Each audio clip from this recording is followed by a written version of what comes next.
Ressuscite, ô Dieu, et juge la terre, car tu hériteras de toutes les nations. Ressuscite, ô Dieu, et juge la terre, car tu hériteras de toutes les Rassemblement de Dieu, au milieu de ces juges les dieux.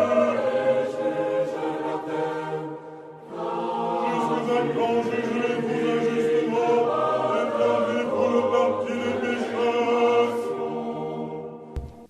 Chers auditeurs de Dialogue RCF, bonjour.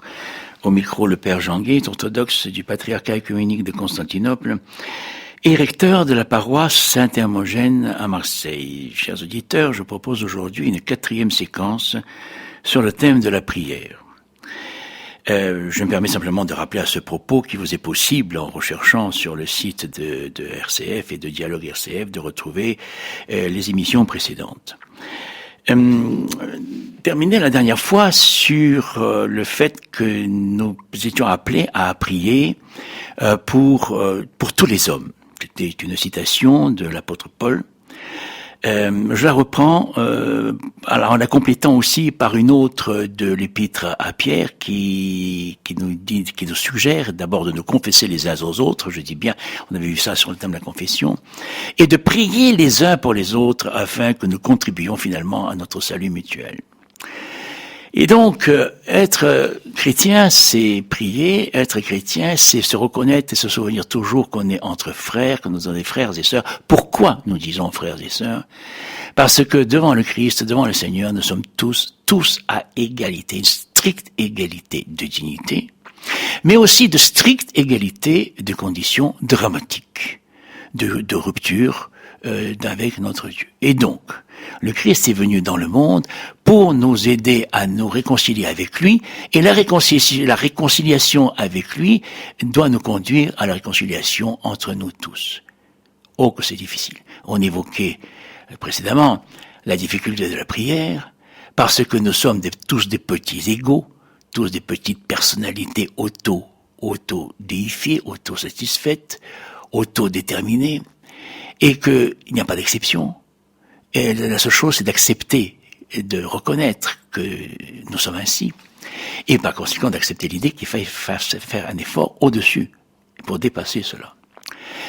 Dans son infinie bonté, le Seigneur nous propose de prier, non, plus que ça, prier sans cesse, dit saint Paul, on l'a évoqué. Mais donc il y a il y a beaucoup de catégories de prières, on l'a vu, mais il y a aussi deux possibilités, enfin, il y a deux démarches, une qui est personnelle, et il y a une qui est communautaire.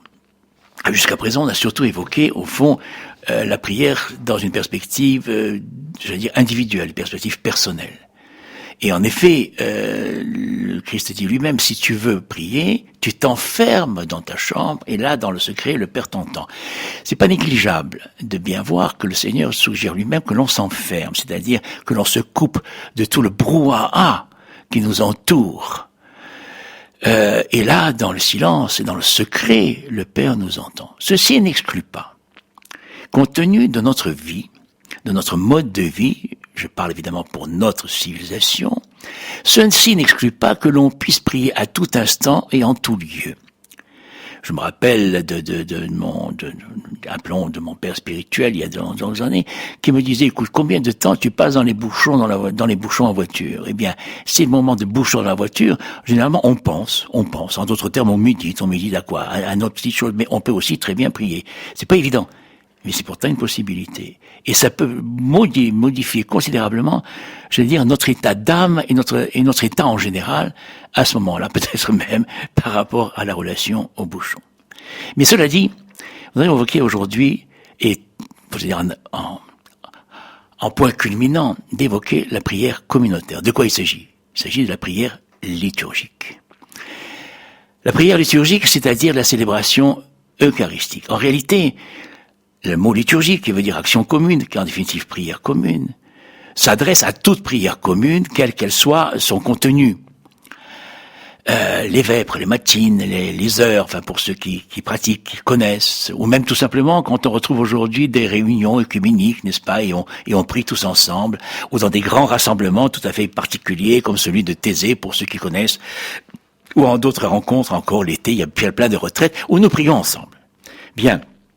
C'est une prière liturgique, c'est une prière communautaire, et elle a sa place et elle a son sens, parce que nous sommes les uns avec les autres, en tant que frères et sœurs. Mais il y a la prière culminante, c'est l'Eucharistie, l'action de grâce, qui nous est donnée, qui nous est posée par le Seigneur lui-même. Il ne faut pas l'oublier, ça. Car finalement, presque au-delà des commandements spirituels, n'est-ce pas, la reprise des 10 commandements, mais c'est surtout, je vous donne un nouveau commandement les uns, aimez-vous les uns les autres. Il y a aussi tout simplement ce legs très concret, très pratique, c'est la célébration de la Sainte Seine. Je dis exprès en ce terme, c'est pour les protestants, mais ça revient au même, et la célébration, donc, de quoi il s'agit? Le Christ s'offre, en disant, prenez, mangez, ceci est mon pain, qui est rompu pour vous en rémission des péchés, et buvez, ceci est mon sang, répandu pour la vie du monde, et la rémission des péchés. Faites ceci en mémoire de moi, car chaque fois que vous le faites, vous confessez ma mort et vous proclamez ma résurrection. Donc, il s'agit là d'une action centrale, majeure. En réalité, l'Église, en tant que corps du Christ, en tant qu'assemblée des baptisés, au fond ne survit à travers les siècles qu'à la faveur, certes, de la prière, des multiples prières des uns et des autres, et aussi comme point culminant de cette prière eucharistique. Si, comme le Christ lui dit lui-même, ne craignez rien, les portes de l'enfer ne prévaudront pas contre l'Église, dit-il, eh bien c'est aussi et principalement grâce à la célébration eucharistique, car chaque fois que nous la célébrons, nous rendons présents au sens fort et réel total du terme, nous rendons présent le Christ qui est parmi nous, corps et sang, auquel nous communions, auquel il nous offre de communier, et par cela même, à la faveur de cet instant, nous sommes dans cet instant de réconciliation parfaite et presque totale. Il s'agit bien d'une célébration commune. Je n'ai pas revenir ici sur la théologie eucharistique en détail, ni sur les diverses conceptions éventuellement ecclésiologiques, c'est-à-dire de la répartition des rôles entre l'évêque, le prêtre, l'assemblée. Je crois, en tout cas en tant qu'orthodoxe, je voudrais ici bien confirmer que la célébration eucharistique, c'est une célébration communautaire de tous.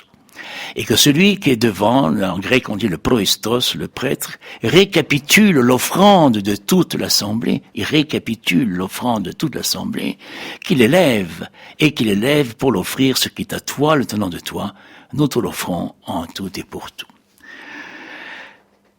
Cette célébration est une célébration pour la vie du monde. Pour la vie du monde. Là, j'ose un petit peu développer ou tendre vers une thématique un peu plus théologique. L'Eucharistie est le cœur du monde. L'Eucharistie est la lumière du monde. Alors évidemment, on peut se dire, mais comment on la célèbre et on la recélèbre et qu'est-ce que ça donne? Est-ce que ça change en quoi que ce soit justement la vie du monde? Eh bien, permettez d'insister sur un point. Et ça aussi, c'est toute la tradition spirituelle patristique qui le dit, qui le rappelle. Impossible de proposer enfin si, il peut y avoir une citation, mais elles sont innombrables. Si, et ça fait partie de notre foi, j'avais envie de dire, ça doit faire partie de notre croire. Si nous ne célébrions pas ce que nous célébrons, peut-être bien, pas peut-être, mais certainement, les choses seraient encore bien plus redoutables qu'elles ne le sont. En d'autres termes, en célébrant cette action de grâce, en rendant présent le corps et le sang du Christ,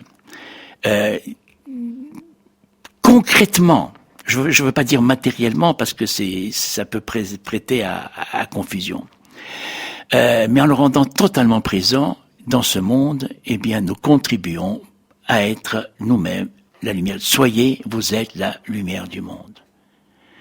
De toute manière, nous avons souligné toutes les difficultés qu'il avait à prier.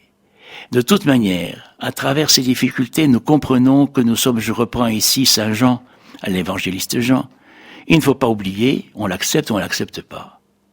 On est dans le monde, mais pas de ce monde, comme dit le Christ. Vous êtes dans le monde, mais vous n'êtes pas de ce monde. En quoi nous ne sommes pas de ce monde? Nous ne sommes pas en cela que très précisément, nous faisons tout pour rester en communion avec le monde divin, que nous essayons de rendre présent dans le monde qui le rejette. Souvenons-nous, le prologue de Jean. La lumière est venue dans le monde, mais la lumière ne l'a pas reconnue. Et tout en voulant être optimiste, tout en voulant être positif, pour parler très moderne. Et nous devons être, en tant que croyants, positifs. Et il faut bien admettre, il faut bien savoir que, dès le début, nous avons parlé de la prière comme étant un combat. Et donc, affirmer et être la lumière du monde, en témoignant du Christ, n'est pas anodin, mais ce n'est pas le confort. Ce n'est pas, je ne veux pas plaisanter, ce n'est pas des vacances sur le bord de la mer. C'est un effort personnel, un effort communautaire, mais en réalité, c'est un effort qui fait vivre et qui fait respirer. Voilà le sens de toute prière, de la prière personnelle, de la prière communautaire. Toutes les prières sont des respirations. Toutes les prières sont inspirées par le Saint-Souffle, le Saint-Esprit, qui nous fait communier au Fils de Dieu, par lequel nous communions à Dieu lui-même. Et nous rendons présent Dieu dans le monde. Quelles que soient les apparences, quelles que soient les turbulences, gardons cette conviction, gardons ce croire, gardons cette espérance. N'ayez pas peur, comme on dit plusieurs, car c'est le Christ lui-même qui nous a dit à tous, n'ayez pas peur, car vous êtes dans la tribulation, mais j'ai vaincu le prince de ce monde. Bonne fin de journée, bonne semaine.